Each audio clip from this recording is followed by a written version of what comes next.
Estimat iaio, tenia moltes ganes d'escriure. Estic sempre tan ocupat. La mare m'ha dit moltes coses de tu. Diu que has sigut un gran pescador, que coneixies la mar millor que ningú i que també ets un poc cabut, que no vols vindre a viure amb nosaltres a la ciutat. Tu?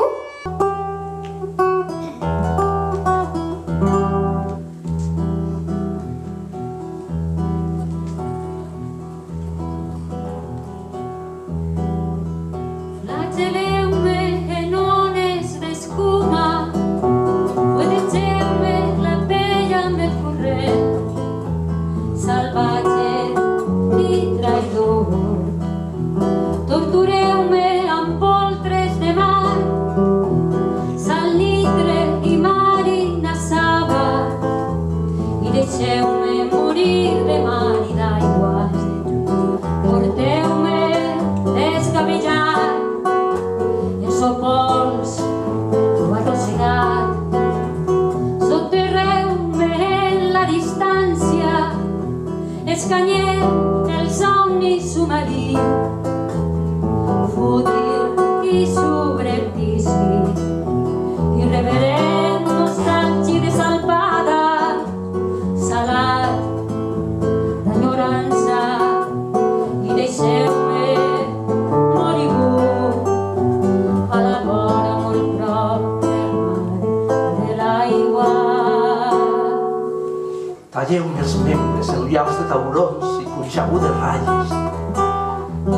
Absorbiu-me la sang que no coagula, amotinada,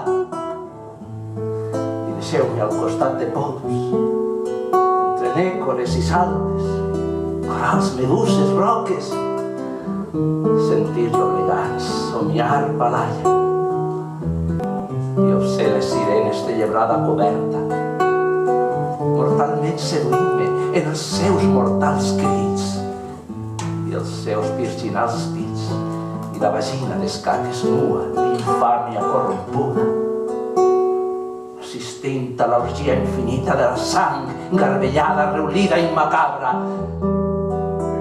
Baix la cúpula blava, la nit es mostrarà mandra, indolent i fàtua,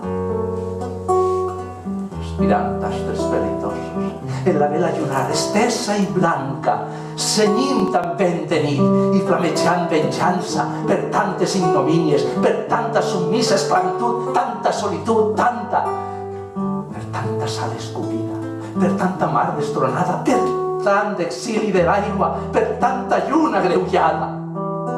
Faré una torre de Babel i garlanda, desplaçaré amb les dents la sal marcida, amb el vent desfermat de l'alè ressorgit i la mirada cegada.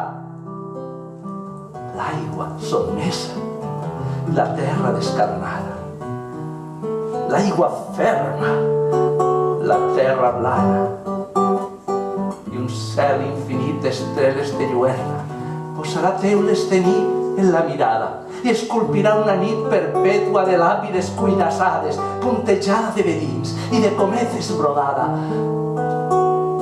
i un fons bromós d'escuma i d'esponges tèbies i d'algues en serà alhora llit i brasa, i tot dos nit i cel inevitablement llibresolaran les meues desferres, i a la fi ja el paire em faran tomba i rabassa. I els meus ulls ja esbatanats, ja els cims seran missatge de nàufrag, i carn de xarxa, darrer recull de malaurats, inútil ampolla d'esperança.